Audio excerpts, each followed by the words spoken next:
everyone, and welcome to another edition of Parallel Barkings. I am Larry Backer, Woof Woof, and I'm here with my puppy. Ariana Backer, Bark Bark. Why is it that I woof and you bark? Because I have to be different. Okay, well, yeah, we need to set up a committee to figure out whether woofing and barking is the appropriate sound. Only an But academic. Right, but that's for a different podcast. That's for a different podcast. Today, we're doing a performative podcast. We've moved. When is it not a performative podcast? Yeah, but we're performing about performance. Okay. Which is a very pseudo-intellectual. That's so meta. I know. Well, I need to put on my black beret and teleport myself back to the 50s. So we can talk with Sartre about existentialism and pretend that the world. Well, anyway, so we're going to be talking about TikTok. We're going to be talking about TikTok bans in the US, and we're going to be exploring all kinds of things about it. The reason for our interest is not that this is something new. People have been whining about TikTok for a long time. They've been whining about all kinds of things, but they've been whining about TikTok. And TikTok has had a kind of interesting history for a while. And it's a wonderful space where you could see how intergenerational disjunctions just play out in culture. Effectively, unless you are you're monetizing it somehow, using, for all of the right or wrong reasons. If you're over a certain age, and I don't mean physically, I mean mentally, some people are 3 years old physically and are 80 years old mentally. And the reverse is also true. I know a lot of 80-year-olds who are 4-year-olds. But if you're of a certain age, right, the idea of TikTok doesn't make any sense. If you're not of a certain age, then it really is kind of fun, but fun in ways that drives your elders crazy. So you remember, they had all kinds of the TikTok challenges. Yes, TikTok challenges. TikTok challenges, the TikTok pushing the envelope on social relations. I'll just use the euphemism for that, et cetera, et cetera, et cetera. And so people have been all upset about it, and it's become a thing. I think there's something like 150 subscribers to TikTok. More than 150 million users in the US. More than 150 million users. And so, and that normally would be the end of it. We'd have a kind of mildly funny, although we'd all roll our eyes, talk about TikTok as kind of, the way in which mini skirts were the TikTok of the 1960s or the hippie movement. This kind of intergenerational thing, which now plays out in tech, which is very cute. And of course, but who cares? This has been going on since we've been giving birth to younger generations in a historically contextual way. What makes this far more interesting is the efforts slowly at first, because they had to find a reason for it, and then on a more accelerated way to ban TikTok. That is the federal government, and right now, it's Congress. It started with the president. There's been a move to ban TikTok. The president started to the extent of his powers. He, I believe, banned the TikTok app from any government phones. And I think it's government phones. I wouldn't be surprised if I haven't looked. I wouldn't be surprised if it's also government networks. It's government, US government devices. US government devices. Yeah. But of course, that's a funny, and I ought to look, but everyone forgets that it takes two things to tango. It takes a device and it takes the network, right? And so you can, the question is, okay, so you've solved half the problem if you don't like TikTok, and we're going to talk about why we don't like TikTok in a minute, and not the obvious reasons. It's one thing to ban devices, all right, booyah, but if you're now bringing your own personal device and you're using the same network, and it's a network in which all kinds of other secret things are put in, and you're allowed to bring your own device onto it, then things go south. My guess is that especially in Well, those. if they're doing that, you're not I mean, I think that's against the rules anyway. You're not allowed to, I mean, I don't know Oh, for sure, but I don't yeah, think you're allowed to use your government issued ID on, or well, or your private, yeah. I mean, on your you're not. private. Yeah, you're not going to go to Langley and the CIA headquarters with your own iPhone, although who knows? And then plug into their network. Maybe you can, but there's the point is that there's more than one thing. But again, there's a lot of this has been gesture. Why, you might ask, are we doing this besides the fact that we are really annoyed by 14-year-olds doing bizarrely stupid, Okay, sometimes speak for dangerous yourself. things? Hey, I'm 13. So I have a It's all bigger, fabulous. It's all I have a more discretionary space. The problem is data. No one cares. Well, we care, but we don't really care about crazy 14-year-olds doing really stupid things or things that they will regret at 30, maybe. What we do care about is data. Well, and security Normally, and well, the ownership of data. I'm getting there. I'm jumping. Right. No, you're You're jumping, slow. girl, you're jumping. But normally we wouldn't even care about data. As long as all you were doing was good old-fashioned data harvesting, monetizing it, selling it in markets. We do what everyone has done. Every one of these software programs is really not a software program. It's a large data vacuum suck. And then when you click on that thing that you don't read, here are the terms and conditions of using this. We have access to your mom's birth records. We own you and everything around you, blah, blah, blah. Just click here and then you can go on and use the service. We don't really care about that all that much, although we whine about it.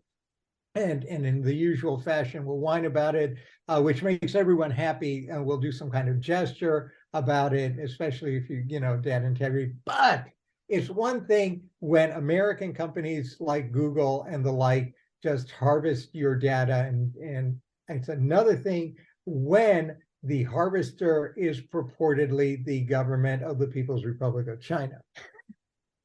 Now things get interesting. Of course, one might ask oneself, what is it about 14 and 15-year-olds doing ridiculously stupid things in the United States that might interest the Chinese government or their security services? And the answer is actually a lot. Clearly, 15-year-olds, unless I've missed the boat here, are not do not have access to the kinds of secret things that the Chinese or Russian or anyone else, any other government, the Germans probably too, security services would want access to. But like the Americans with data markets, you can do a lot with data. You can anticipate trends. You can manage trends. You can manage them in ways that provide an advantage to your own businesses. You can coordinate your own inflow of goods, especially of Chinese-owned companies or Chinese-related companies coming into the U.S. or into related markets, blah, blah, blah, blah, blah, right? And so some of it is that, but that's not what everyone is worrying about. As you said, it's not that kind of spying where you're just Although China did lash out at the U.S. over the ban on government devices, describing it as an abuse of state power and the suppression of foreign businesses. I'm not even going to go there, considering the architecture of Chinese control over appliances, apps, and the Great Firewall. They're hardly in a position to talk say about anything. Well, no. Well, I mean, the Communist Party requires companies doing business in China to provide access to their data. The state organs, we have to be careful. It's become very popular now to refer to the ruling state, the ruling body. It's the Chinese political apparatus, which involves deep, intricate. This is another podcast because it takes 15 minutes to explain. We don't need to explain it. All right, deep interpenetration between the administrative organs of state and the vanguard political party, which is the Communist Party. We tend to shorthand this as the Communist Party, and we're doing this for political reasons. From the perspective of the United States, it makes perfect sense to do that, given our own objectives, just as it is from the perspective of the Chinese pressing their own advantage to whine about the Americans beginning to act like the Chinese. Okay, continue. All right, so spying. That's what we're worrying about. We're worrying about spying. And the question is, and in order to solve the spying issue, what are we going to do? Ban We're- everything. well, what are we banning? Are we banning information? No, just Are we banning banning kids doing stupid things? Are we banning banning whatever we can. are we banning their elders who should know better, losing control for a second and going on TikTok and I'm sure really, if that was a possibility, those come that on. wanted to would. we have to do a TikTok monitoring thing. And my guess is it's becoming more and more common for people who should know better to to leave their signature mark that will long exist well after they're dead, but will provide some amusement maybe 50 or 60 years from now. No, I but mean, we're not banning information. What are we going to ban? We're going to ban the app, but I mean, what I like about a lot of what the European Union is doing is going more toward the data policies within the app.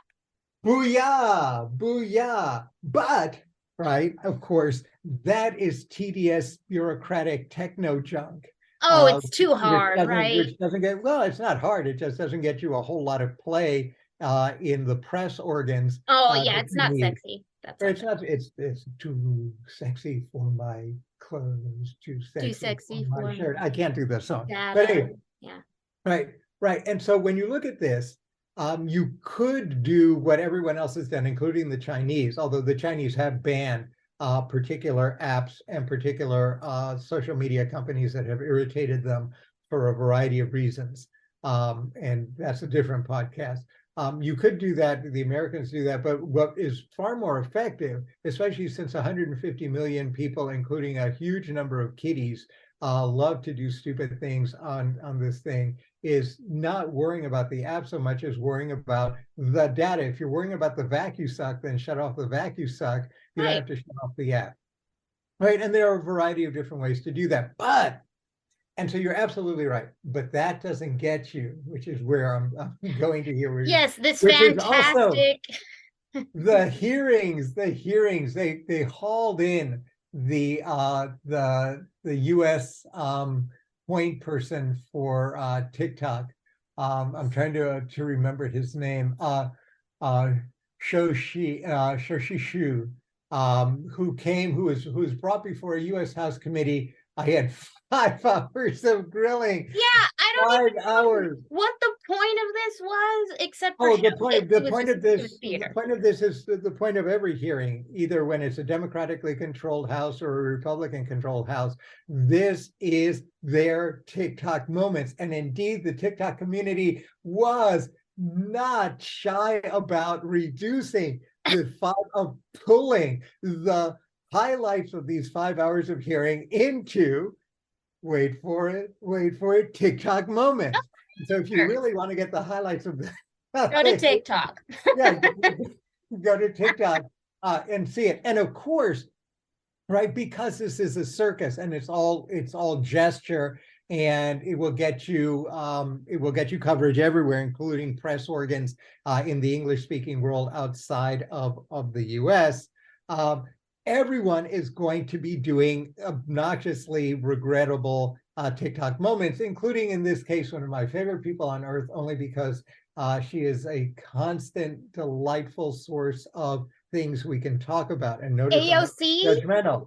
Notice I'm not being judgmental. That's right, Alexandria Ocasio-Cortez, who then took to the streets and hanging out with the TikTok protesters to signal that indeed she loves the idea of TikTok and apparently has absolutely nothing to hide from the Chinese or anyone else who wants to vacuum suck her data. And frankly, that would be a blessing. And maybe they would do us a huge favor by then broadcasting all of the data suck that they've been getting so that we can be either bored to death or just move on to something that is more interesting than and of course she's not the only one. Except that she used this moment in a particularly wonderful TikTok way in order to squeeze a little bit of publicity for herself And while why not?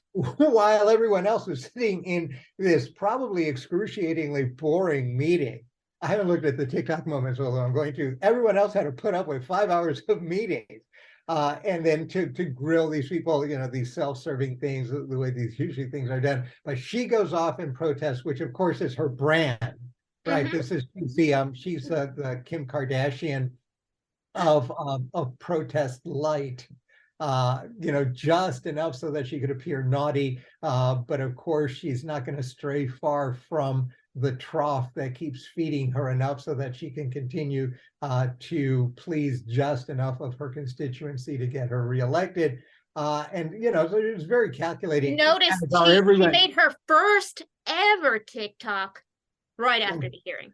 God help us. And I think we should too. And maybe what we should announce is that we too, in protest, I don't know what we're protesting about, doesn't matter. That's what we could do. We can do a fill in the blank protest. So we will protest, but we'll allow our viewers to figure out what we're protesting about. Down And with it'll be Hillary. like a reverse poll. And then we will have our first ever TikTok, which I think is wonderful. All right, so but it's fun, and of course it's a nice gesture, and everyone got to say what everyone was desperate to say, and that is that that the government of China has a hugely and potentially somewhat successful spy network, that they're targeting the United States. Now, of course, you would have had to have been sort of in some kind of bizarre slumber for the last 30 years if you didn't know either that the Chinese have this huge security apparatus, including a spy apparatus, and that they're using it against their principal competitor / adversary, depending on your politics, and that they're trying to vacuum suck as much information as they can so that they can have advantage over us. You really would have had to have been institutionalized somewhere without any kind of access to things not to know this.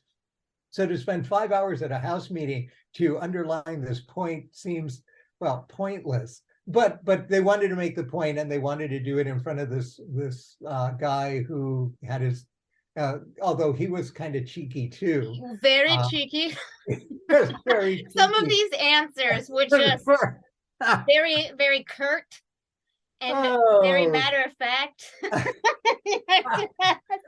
Just my favorite line. My favorite line, they asked him if this data vacuum suck thing, which was now going in, originally into Chinese servers in China, and then they had this Operation Texas. I mean, TikTok is not above the same kind of cheesy gestures as the U.S. House. In fact, even worse cheesy gestures, because they're a little behind the times here. But so in response to a series of questions, which are basically, aren't you all a big old spy network? His response was, quote, I don't think that spying is the right way to describe it, quote. And all I could do, I nearly fell off my chair because all I could do is think back, and then were you even born then? But way back when a former president, Mr. Clinton, was being grilled about his with his what was it? I guess the lady I did not have sexual the lady intern was under the desk while he was talking to the Russian prime minister or something. It's all about interpretation. Okay. No, and his famous comment, it all depends on what is. Oh my God, but you have to be a lawyer. You have to be a lawyer to really appreciate this. So, we've got a little bit of cheeky things going on here. Of course, it's not spying. It is technically the vacuum sucking of information and data that is then delivered to a variety of clients, including those with an ownership interest, for purposes to which we, of course, don't know, because once all this vacuum suck data goes away or goes up, it's not our concern anymore. Now, if you want to be like really crass and boorish, you can call it spying. we call it markets in data analytics so that we can better understand our clients and our market. See, euphemisms, they're fabulous. No And euphemisms. I believe every word I said, but in the way everybody, I mean it. I mean, you can believe in a euphemism, I guess. I guess you can. And so we, and as a result of this, of course, what a lot of people were then saying was that the performance, and that was the irony, right? The performance was so bad on both sides that what this gentleman actually managed to do was to make it even more Even, likely that yes. but again, the ban is just so. It's so weird. I mean, because even the Republican Speaker McCarthy, in a tweet, said, quote, "It's very concerning that the CEO of TikTok can't be honest and admit what we already know to be true. China has access to TikTok user data. Well, If I you mean, know that and but you have a problem with it, then yeah. talk about limiting the access to user data."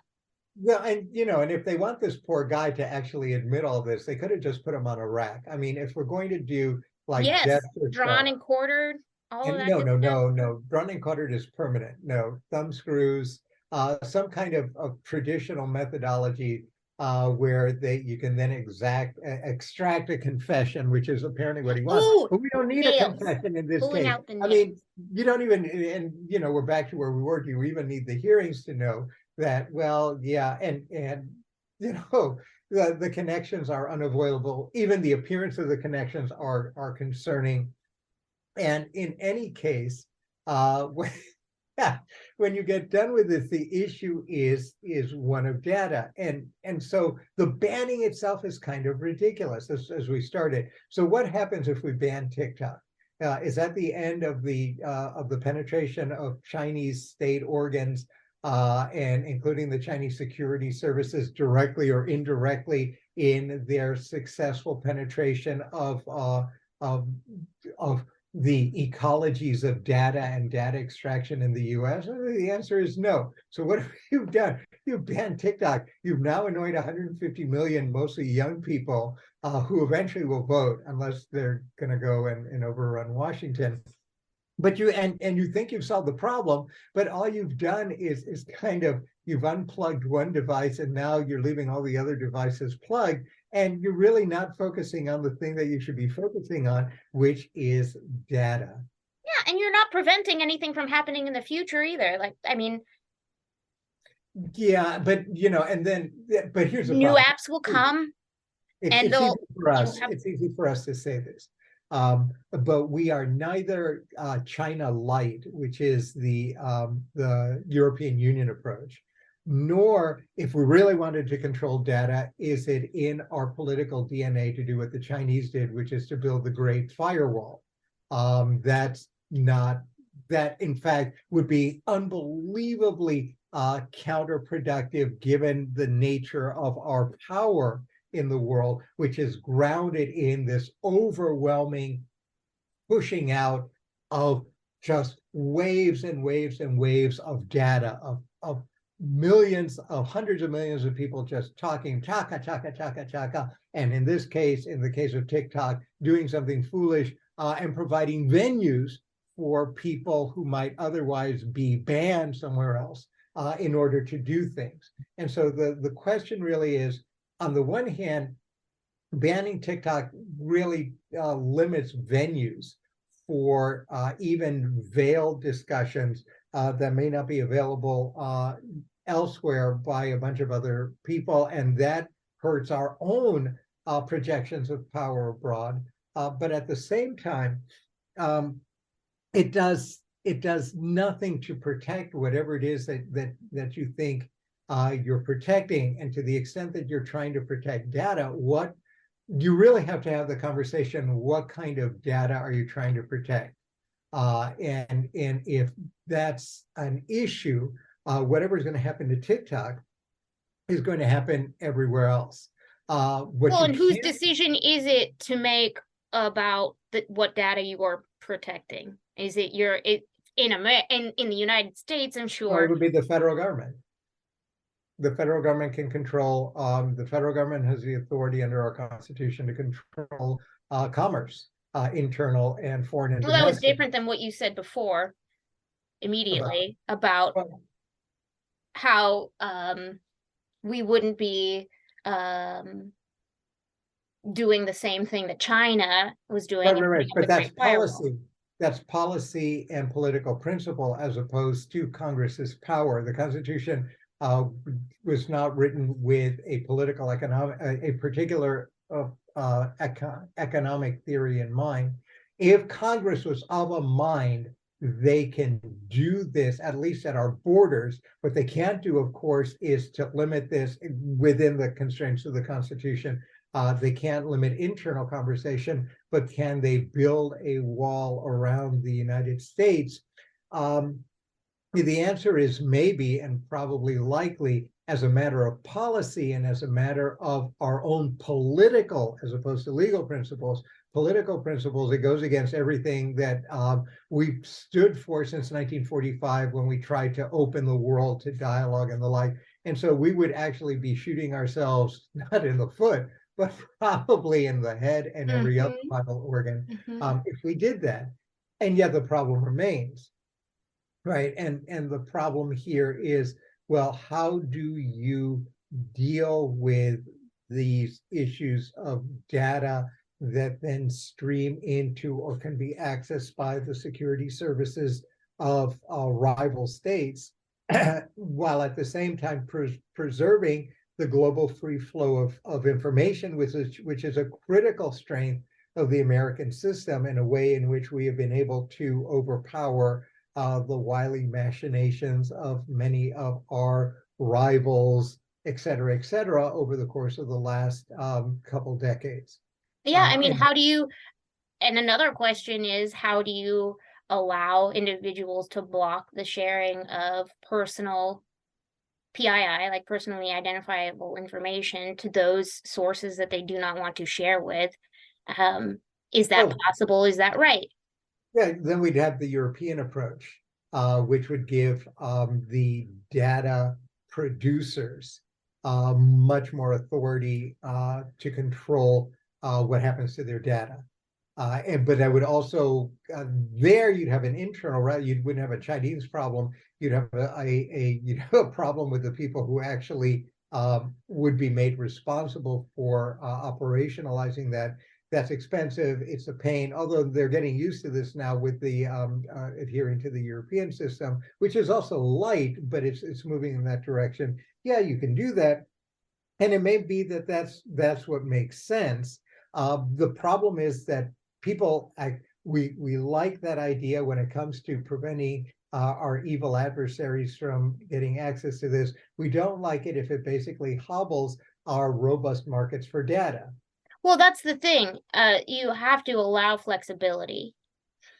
Yeah, but that's easier said than done. How are you going to create? That doesn't mean it can't be done. You just have to. No, it doesn't mean it can't be done, but you've got a conceptual problem that we really haven't thought through very much, or not enough, because we aren't Europeans, and we don't have their sensibilities, although we're closer, much closer to them than we are to the political economic sensibility of the Chinese.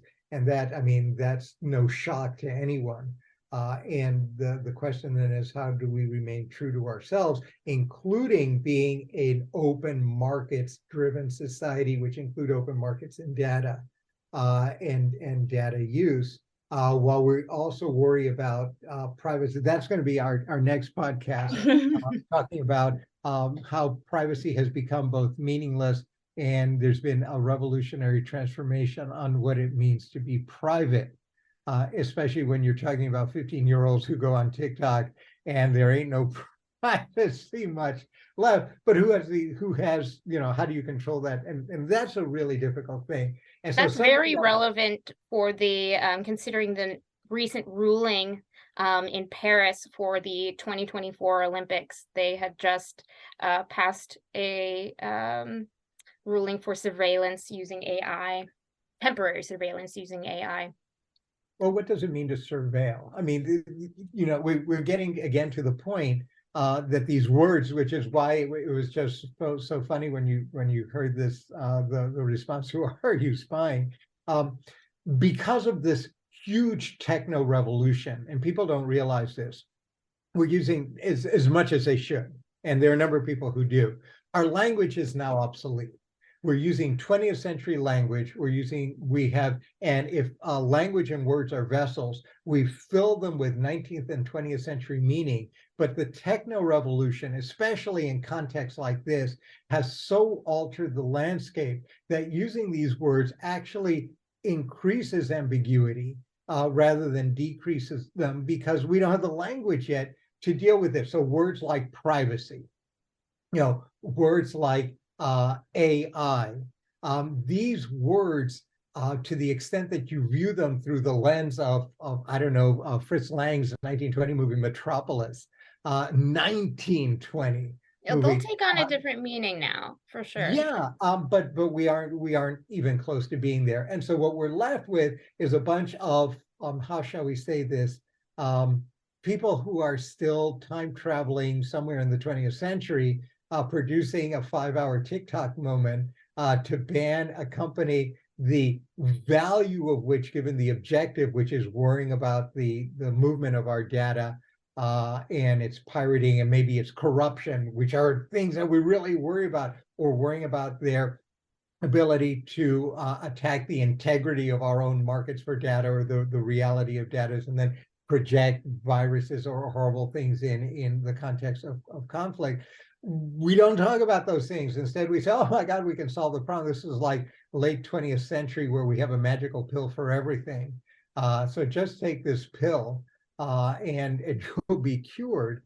We have the same thing. So just don't put this app on your government device and we'll just ban TikTok, and glory to God, we've now solved our problem. The panacea, it works. Yes. Thank God you didn't say placenta. Panacea. That works too. And yet what we're really dealing with here is a problem that they really don't even talk about. TikTok is in an environment that's a platform-driven environment, and these folks don't even have the vocabulary, much less the conceptual horsepower to conceive of this in the way that in the reality. To be able to handle it, manage it, and make it sustainable. Exactly right. As Jon Stewart said a little earlier this month, Congress is like it's a nursing home out there. Well, we've got a nursing home there, and it's 1600 Pennsylvania Avenue, but that's another podcast. That's exactly right. And since we're all going to live forever, they're probably all, and of course, we're not talking about physical age, we're talking about mental age. Most of these folks, I think, to some large extent, are still living somewhere, the high life, somewhere between 1968 and 95, if we're lucky. Oh, you mean they took a time machine back and they're just... Yeah, I know. We need to figure out how to do that ourselves. But then I'd have to figure out how to bring my disco shoes back. Oh. The fish hanging out. All right. Woof, woof. Bark, bark. Thanks, everyone, for taking the time to listen, and we'll see you next time.